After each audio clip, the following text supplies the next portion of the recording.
Bismillahirrahmanirrahim. Assalamualaikum warahmatullahi wabarakatuh.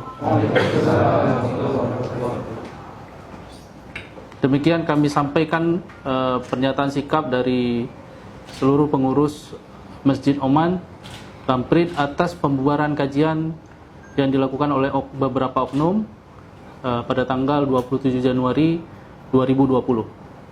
Yang pertama, bahwa seluruh pengurus BKM Masjid Oman Lamprit masih solid. Yang kedua, bahwa seluruh pengurus Masjid Oman akan mengikuti instruksi pemerintah Kota Banda Aceh sebagaimana yang disampaikan oleh Wakil Wali Kota Banda Aceh untuk menahan diri agar tidak terjadi konflik antar sesama umat Islam yang meluas di Aceh.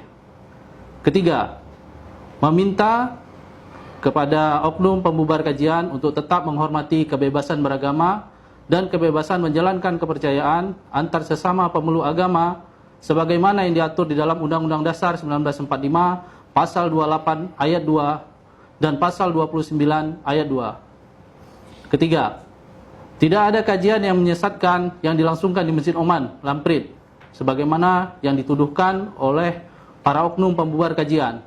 Karena kitab yang dibahas adalah kitab Ibnu Katsir, ulama besar Ahlussunnah wal Jamaah, Imam Asy-Syafi'i.